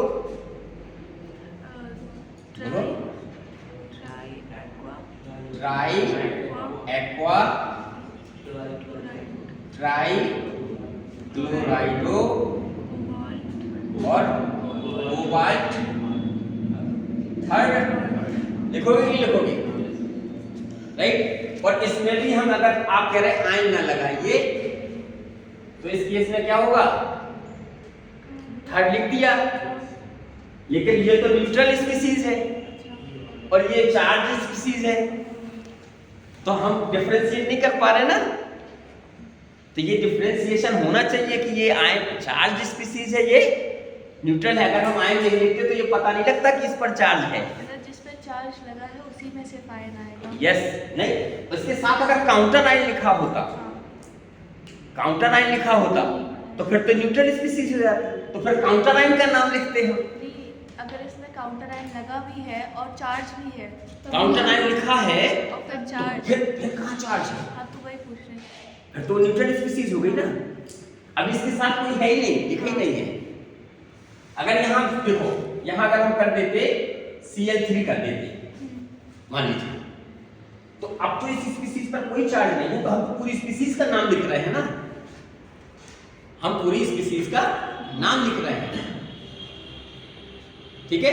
और यहाँ पर भी पूरी स्पीसीज का नाम लिख रहे थे, तो यहाँ पूरी स्पीसीज का नाम लिखेंगे तो पूरी स्पीसीज पर तो कोई चार्ज नहीं है, इस पर अलग से चार्ज है, इस पर अलग से चार्ज है। और इसके चार्ज को हम कैसे मेंशन कर रहे हैं? पॉजिटिवली चार्ज है तो सेंट्रल एटम की एंडिंग एज सच है, और नेगेटिवली चार्ज है तो स्पेशल एंडिंग हो रही है। न्यूट्रल है तो भी जो एज इट इज नाम होगा सेंट्रल एटम का। लेकिन अगर आयन केवल आयन दिया गया है तो आयन लिखना पड़ेगा। ये तो आयन ही दिया ना आपको, न्यूट्रल मॉलिक्यूल दिया, न्यूट्रल स्पीसीज है, ये क्या है? न्यूट्रल है, और इस पर हमने यू लिख दिया था, तो ये क्या था? इसको पढ़ोगे तो क्या पढ़ोगे? Complex ion. इसको क्या पढ़ोगे? कॉम्प्लेक्स कंपाउंड या कॉम्प्लेक्स मॉलिक्यूल है कि नहीं है?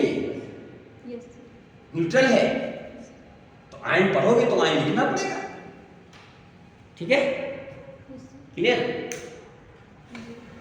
अब हमको बताना है जो थोड़ा सा इंपॉर्टेंट है लिगेंड। एक तो होता है ब्रिजिंग लिगेंड, ब्रिजिंग लिगेंड की बात करते हैं, ठीक है। और हम बात करते हैं लिगेंड के बारे में। जब हमने बात किया था तो हमने कहा था कि लिगेंड पाई इलेक्ट्रॉन डोनर भी हो सकते हैं, lone pair of electron donor pi electron donor और सिंगल इलेक्ट्रॉन डोनर भी हो सकते हैं, ठीक है ना। लेकिन हमने ये कहा था कि ज्यादातर लिगेंड कैसे होंगे, जो हमको स्टडी करना है, पेयर ऑफ इलेक्ट्रॉन को डोनेट करने वाले, लोन पेयर इलेक्ट्रॉन, ठीक है। लेकिन हम कुछ ऐसे एग्जाम्पल की भी बात करेंगे, उन लिगेंड्स की भी बात करेंगे जिनमें पाई इलेक्ट्रॉन डोनर हैं, ऐसे लिगेंड की बात करेंगे। तो उनका नामकरण कैसे करेंगे, उनके कुछ एग्जाम्पल देखते हैं। दूसरा, जो ब्रिजिंग लिगेंड है उनका भी हम कुछ एग्जाम्पल लेते हैं, ठीक है। जैसे मान लीजिए ये कॉम्प्लेक्स कंपाउंड है H2O CO NH2OH, चाहे यहाँ OH लिख दो, यहाँ NH2 लिख दो, उसका कोई फर्क नहीं पड़ता है। CO और H2O का 4, और इसके बाहर लिख दिया हमने SO4 का ट्वाइस, SO4 का ट्वाइस कर दिया, ठीक है। ये कॉम्प्लेक्स कंपाउंड है कि नहीं है बेटा? ये कॉम्प्लेक्स कंपाउंड है। इसमें ये सेंट्रल एटम है, ये लिगेंड है, ये भी लिगेंड है, ये भी लिगेंड है। ये सेंट्रल एटम है, ये भी लिगेंड है, ठीक है। समझ रहे हैं? अच्छी तरह समझ लीजिए, कंपटीशन में आता है, नीट के एग्जाम में जेई वाले, नीट वाले समझ लीजिए। ये जो लिगेंड है वो इस मेटल से भी जुड़ा है, दो मेटल से जुड़ा हुआ है। तो इन दोनों मेटल के बीच ये किसका काम कर रहा है? ब्रिज का। ये भी क्या है? दो मेटल के बीच ब्रिज का काम कर रहा है, इसलिए इसको बोलते हैं ब्रिजिंग लिगेंड। Bridging ligand. तो इस कॉम्प्लेक्स कंपाउंड में ब्रिजिंग लिगेंड प्रेजेंट है। तो ऐसे कोऑर्डिनेशन कंपाउंड का नामकरण हम कैसे करेंगे, इसकी बात करते हैं। तो ब्रिजिंग लिगेंड का नाम जब लिखेंगे तो उसके पहले हमें क्या लिखना पड़ेगा? म्यू, और फिर उसका नाम म्यू लगाना पड़ता है। म्यू अगर लगा दिया आपने, उसके नाम के लिगेंड के नाम के पहले म्यू लिखा है, इसका मतलब कि वो ब्रिजिंग लिगेंड है। वहां पर ब्रिज का काम कर रहा है, दो मेटल को जोड़ रहा है, ठीक है। तो अब इसका नामकरण करते हैं हम लोग, कैसे करेंगे देखिए। रूल तो वही है, पहले कैटायनिक पार्ट, ये पहले लिखा है तो ये कैटायनिक पार्ट होगा, ये बाद में लिखा है तो ये एनायनिक पार्ट है। क्यों भाई? जिसमें ये काउंटर आयन हो जाएगा इसका, और ये दूसरा आयन मिलेगा जो ये कोऑर्डिनेशन एंटिटी पर कोई ना कोई चार्ज आएगा। ये चूंकि कॉम्प्लेक्स संरचना है इसलिए कॉम्प्लेक्स आयन भी कह सकते हैं। ये कॉम्प्लेक्स आयन है, ये सिंपल आयन, ठीक है। चलिए इसका नाम लिखते हैं पहले। तो रूल क्या है? पहले लिगेंड का नाम लिखना है, तो पहले इस लिगेंड के नाम लिखें। ये 4 है यहाँ पर, H2O का 4, ठीक है। इसका नाम लिखेंगे, फिर सेंट्रल एटम का नाम लिखेंगे, फिर इसकी ऑक्सीडेशन नंबर लिखेंगे, फिर म्यू, ब्रिजिंग लिगेंड का नाम लिखना है तो उसका पहले म्यू लगाना पड़ेगा। म्यू फिर से चलिए, पहले जो लिगेंड लिखे हैं उसके नाम लिखिए। कौन सा लिगेंड है ये? एक्वा। कितने हैं? 4। लिखिए टेट्रा एक्वा।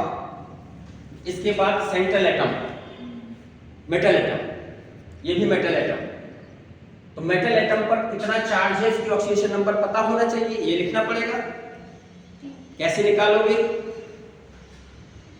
देखिए एक तरीका ये है, इस पूरी स्पीशीज पर कोई चार्ज है क्या?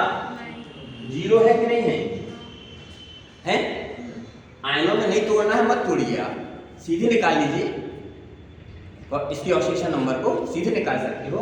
इस पूरी स्पीशीज पर कोई चार्ज नहीं है, तो जो इस पर चार्ज नहीं है वो 0 बराबर किसके होगा? इसका चार्ज, इसका चार्ज, इसका चार्ज, इसका चार्ज, इसका चार्ज। जितनी भी इसमें स्पीशीज है सभी के आवेशों के बीजगणितीय योग के बराबर होगा इस पर उपस्थित चार्ज, पूरी स्पीशीज पर उपस्थित चार्ज, राइट। तो देखिए इस पर हमने कितना होता है चार्ज? इसका 0, इसका मान लिया x। NH2 अमाइडो लिगेंड है, इस पर -1 होता है। ये हाइड्रोक्साइडो लिगेंड है, इस पर -1 होता है। इस पर मान लिया x, इस पर 0, एक सल्फेट पर होता है -2, 2 सल्फेट है ना, तो सबको सम करेंगे बराबर क्या होना चाहिए, ये 0। कैलकुलेट करिए इसका चार्ज, कैलकुलेट करिए, क्या लिखोगे 4 × 0 है ना, प्लस इसका कितना माना है x, प्लस इसका कितना 1 × -1, एक लिगेंड ये है जिसका -1, तो ये ligand plus 1 × -1 right, plus x, फिर प्लस 4 × 0 बराबर इस पूरी स्पीसीज पर चार्ज 0 बराबर 0।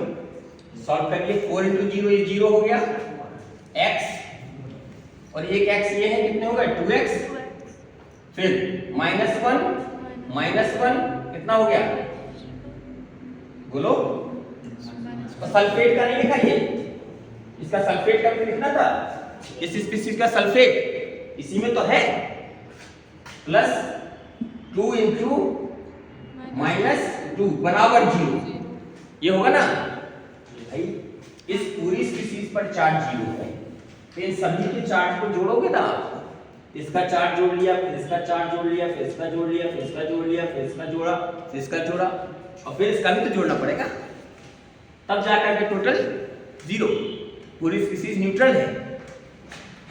सॉल्व करिए, ये कितना हो गया 0 हो गया, x और x कितना हो गया 2x, ये -1 कितना हो जाएगा -2, फिर ये कितना 0 और ये 2 × -2 कितना हो जाएगा -4 बराबर 0, तो -2 प्लस का -2 और -4 बराबर -x, तो 2x - 6 = 0, तो 2x बराबर +6, तो x बराबर +6 / 2 = +3, और x किसका माना था आपने चार्ज, कोबाल्ट, तो कोबाल्ट पर चार्ज आ गया, कितना है +3, इस कोबाल्ट पर भी +3, तो इसकी ऑक्सीडेशन नंबर +3 हो जाएगी ना, तो ऑक्सीडेशन नंबर टेट्रा एक्वा, अब कोबाल्ट लिखेंगे कि कोबाल्टेट, पॉजिटिवली चार्ज है ये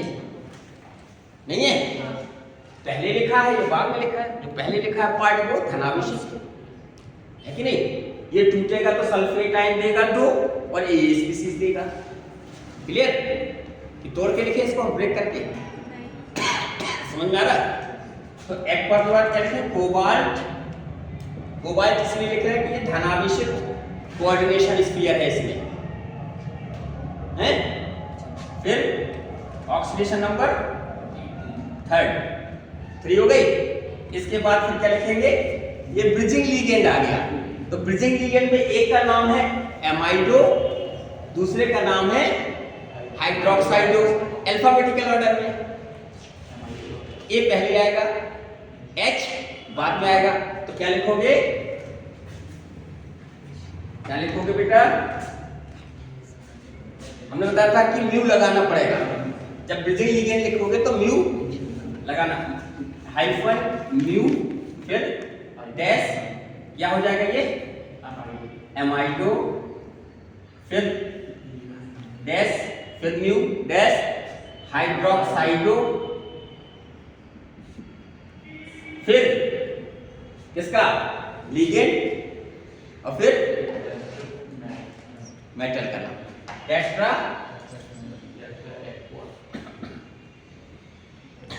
एक्वा कोबाल्ट 3, और फिर काउंटर आयन का नाम स्पेस दे करके सल्फेट, ठीक है ना, क्लियर, एक बार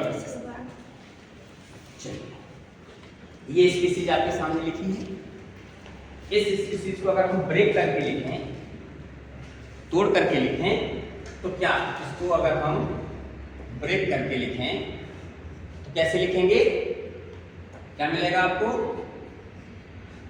ये पार्ट अलग हो जाएगा, ये पार्ट अलग हो जाएगा, नहीं होगा, तो पहले इस पार्ट को लिखते हैं क्या, 2 सल्फेट आयन मिलेंगे कि नहीं मिलेंगे, यहाँ लिख देते हैं हम 2SO4 और एक SO4 पर -2 चार्ज होगा कि नहीं होगा, क्यों भाई।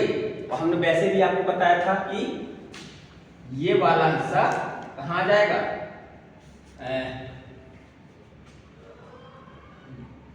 इसमें नहीं फिट बैठ रहा ना, ये -2 निकलेगा, 2 सल्फेट आयन देगा, तो रेस्ट ऑफ द पार्ट ये लिखते हैं, क्या बचेगा, H2O का 4 CO NH2OH CO H2O का 4 स्क्वायर ब्रैकेट।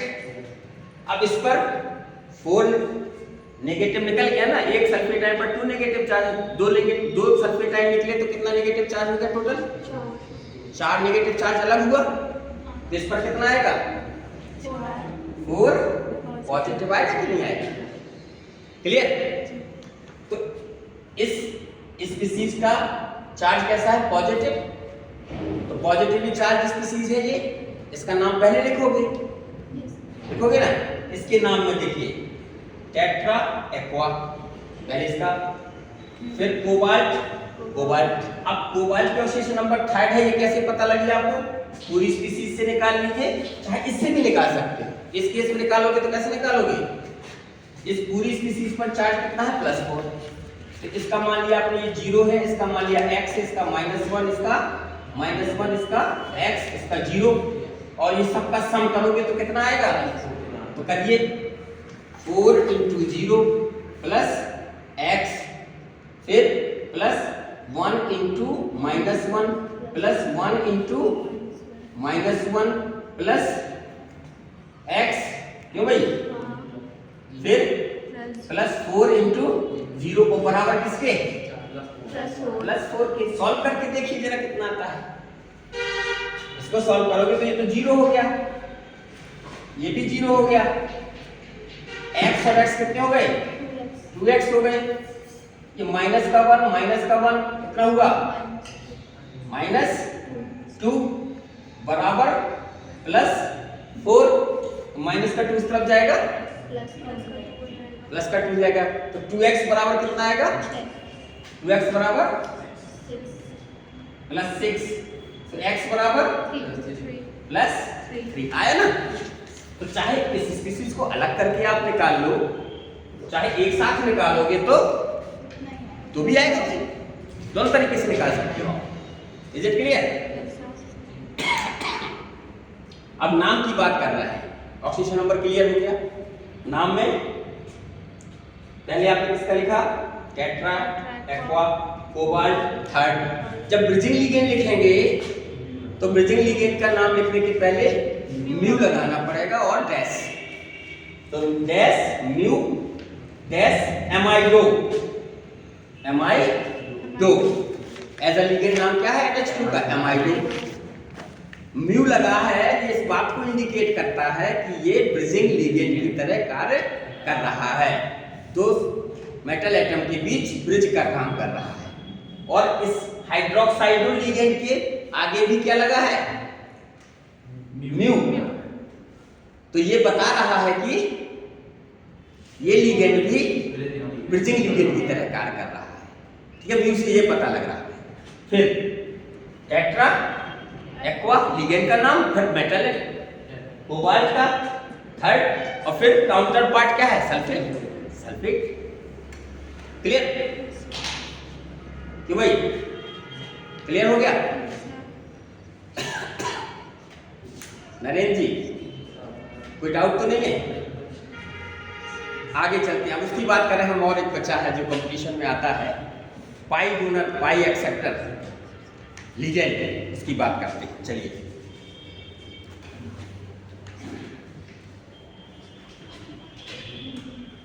मिटा दे इसको।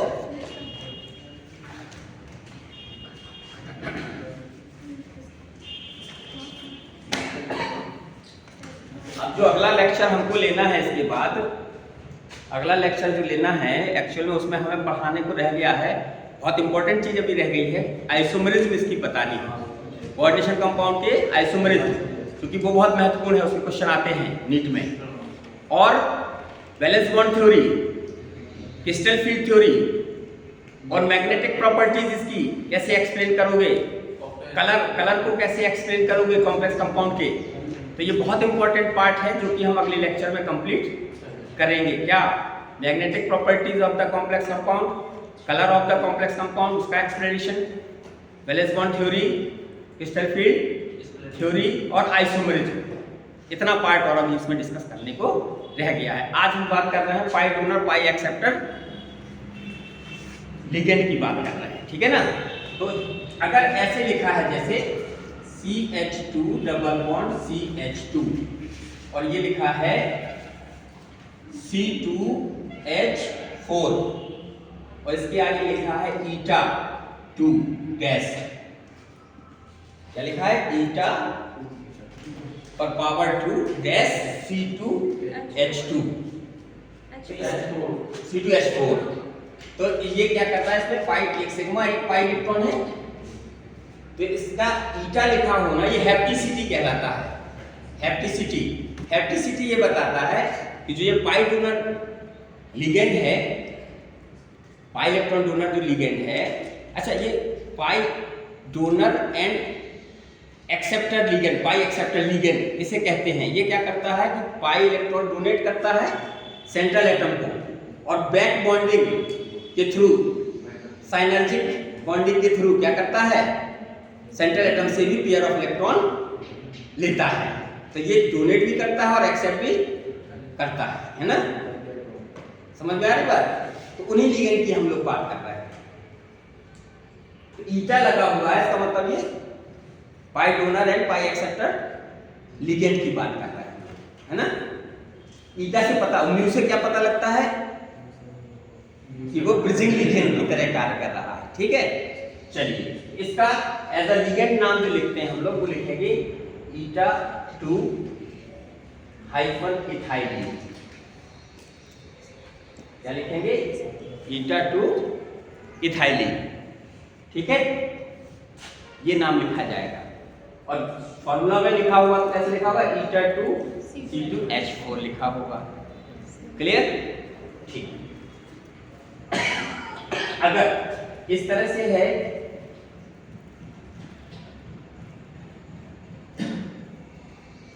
ये बेंजीन है तो ये भी 6 पाई इलेक्ट्रॉन डोनर है। ये 2 पाई इलेक्ट्रॉन डोनर लिगेंड है, ये 6 पाई इलेक्ट्रॉन डोनर है। और इसको कैसे हम लोग लिख सकते हैं? eta6, चूंकि जो पाई इलेक्ट्रॉन डोनर लिगेंड है उसमें कितने कार्बन एटम वाला है? ये 2 है तो यहाँ पर 2 लिखा eta2, यहाँ पर 6 कार्बन है तो 6 लिखा। तो इसको लिखेंगे eta6 C6H6 और नाम क्या हो जाएगा इसका? eta6 बेंजीन, ये नाम होगा इसका। फॉर्मूला में ऐसे लिखा जाएगा, नाम में ऐसे लिखा जाएगा, ठीक है। एक और होता है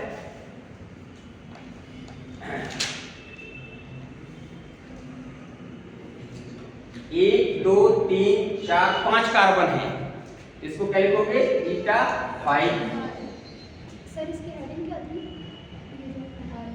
pi electron donor and electron acceptor ligand.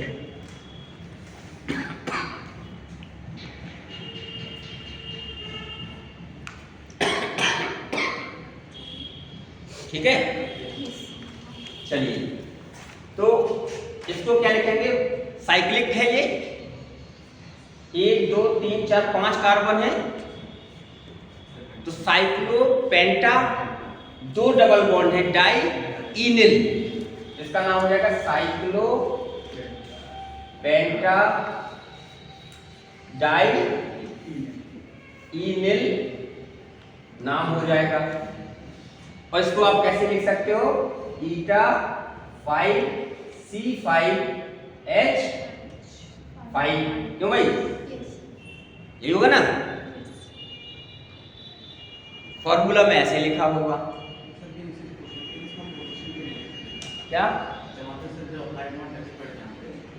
Sir position भी नहीं बता क्या जैसे N5 साइक्लोपेंटेन है जहां आप डबल बॉन्ड रखते हैं जिसको उसकी नहीं अभी उसको लिखेंगे, इसको इस तरह से लिखते हैं रिजोनेटिंग स्ट्रक्चर में, इसको लिखेंगे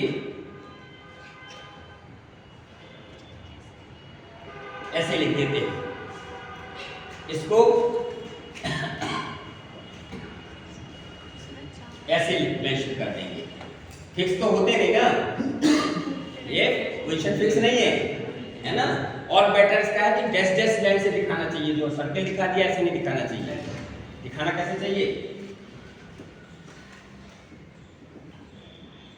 ऐसे, ठीक है।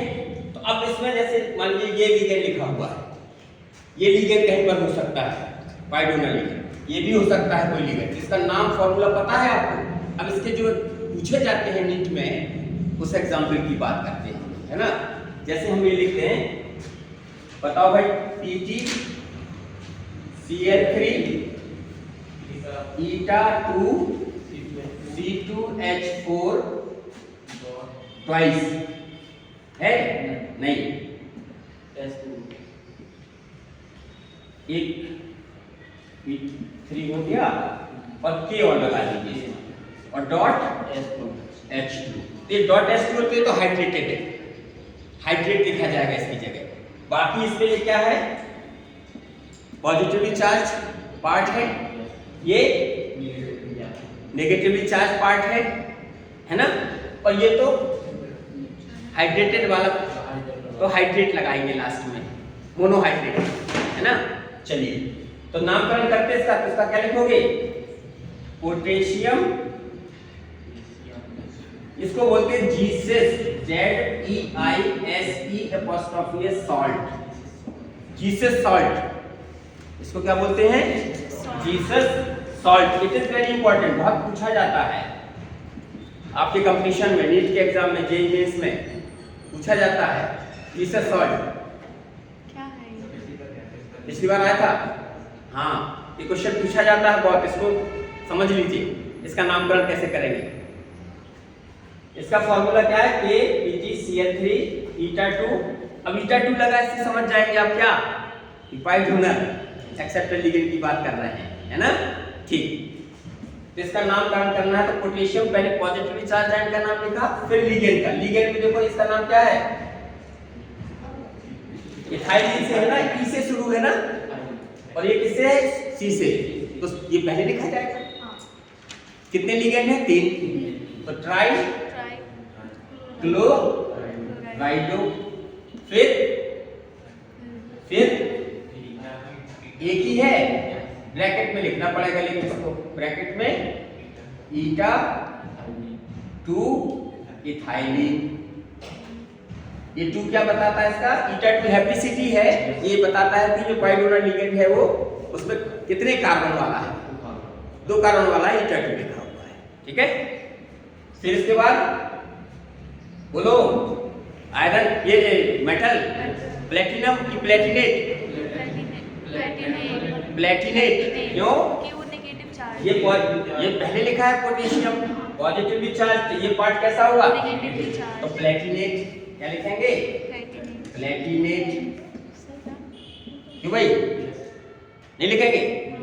इसके बाद ऑक्सीडेशन नंबर निकालना है, कितना आएगा, देखिए पूरे से निकाल सकते हो आप, इससे या तो पूरी स्पीशीज ले लीजिए, या इसको अलग अलग तोड़ के लिख लीजिए, जिसमें आसान।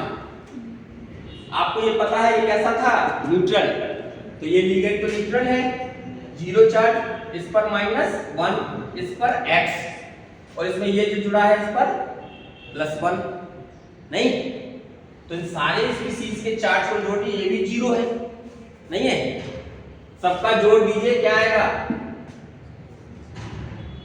जोड़ो ना, +1 +x, फिर +3 into -1 प्लस इसके कारण 0 बराबर पूरे पर चार्ज 0।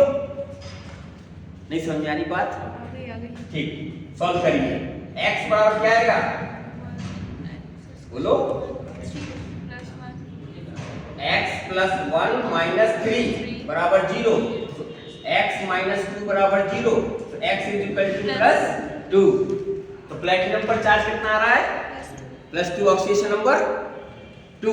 तो यहाँ क्या लिखोगे? प्लेटिनेट सेकंड नहीं लिखोगे? और फिर तो उसका नेम क्या नाम है? Hydrate, monohydrate. तो हाइड्रेट लिख दीजिए इसके बाद, मोनोहाइड्रेट। तो यही तो है, यही है। जीसे सॉल्ट का ही तो फॉर्मूला ये है, उसका ये आईयूपीएसी नेम है। इसके बाद और देखिए सैंडविच कंपाउंड की बात करते हैं। सैंडविच कंपाउंड जैसे ferrocene, ferrocene FeRRO, ferrocene.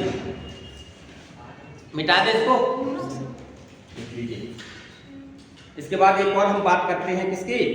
Ferrocene की बात करते हैं। अब वो सैंडविच कंपाउंड है, उसका भी नाम आईयूपीएसी नेम क्या होगा, फॉर्मूला क्या होगा, उसको लिखते हैं। ठीक है, तो आईयूपीएसी नोमेनक्लेचर से रिलेटेड बहुत कुछ हमने आज आपको बताया। अब प्रैक्टिस जितना आप मैक्सिमम कर सकते हैं करिए।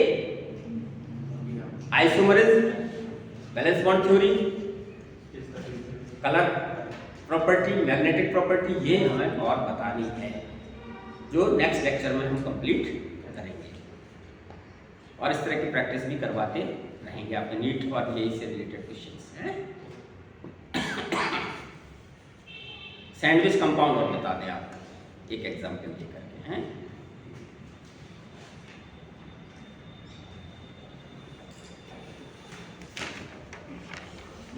फेरोसिन का मिटा दे इसको। Yes, sir. चलिए,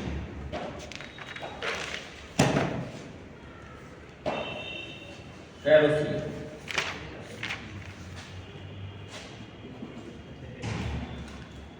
फेरोसिन को हम लोग लिखते हैं, देखिए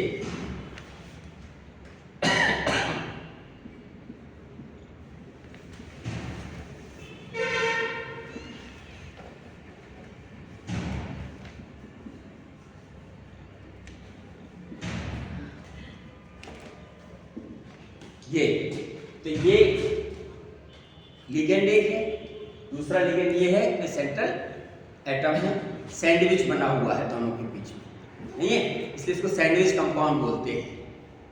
फेरोसिन सैंडविच कंपाउंड। फॉर्मूला क्या लिखे इसका?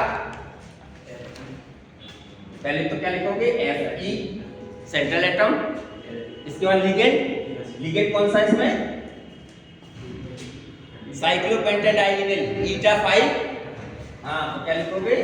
ईटा 5 हाइफन साइक्लो, ना लिख करके सीधा फॉर्मूला लिखिए C5H5। और इसके बाहर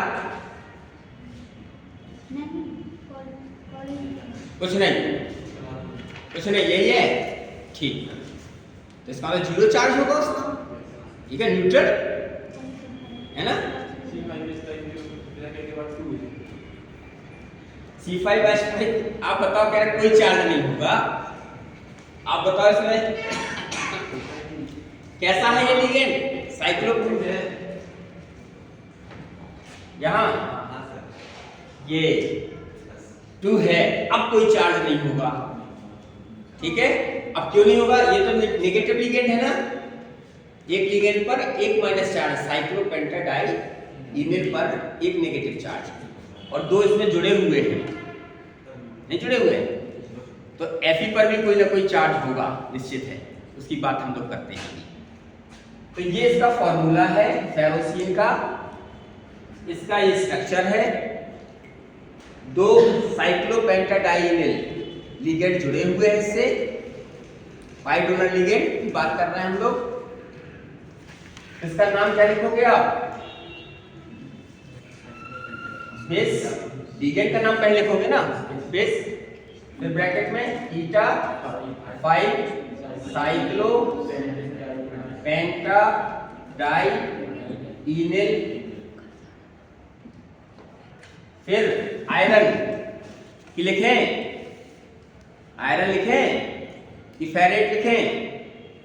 अरे इस स्पीसीज पर तो कोई चार्ज नहीं है ना, न्यूट्रल।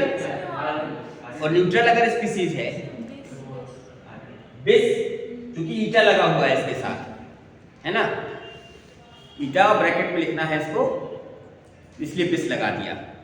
कई जगह डाई भी लिखा है लोगों ने, लेकिन बिस, इसका नाम बिस करके लिखिए आप, ठीक है ना।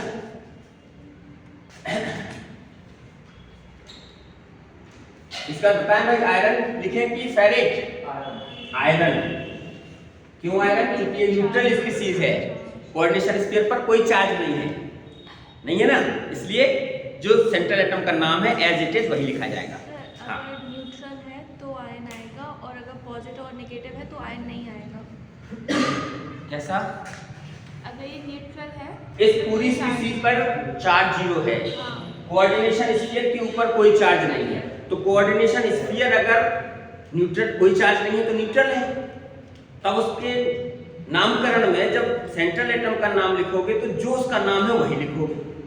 दूसरा, अगर कोऑर्डिनेशन स्फीयर के ऊपर पॉजिटिव चार्ज है तो उस केस में भी सेंट्रल एटम का नाम जो लिखोगे वो जो होता है सेंट्रल मेटल का नाम वही लिखोगे। अगर नेगेटिवली चार्ज के ऊपर चार्ज है उस केस में सेंट्रल एटम का जो नाम लिखोगे उसमें 8 लगता है। ये आयन का पूछ रही थी। आयन कहाँ लिखा हमने? आयरन लिखा। आयन नहीं लिखा है बेटा, ये आयरन लिखा है।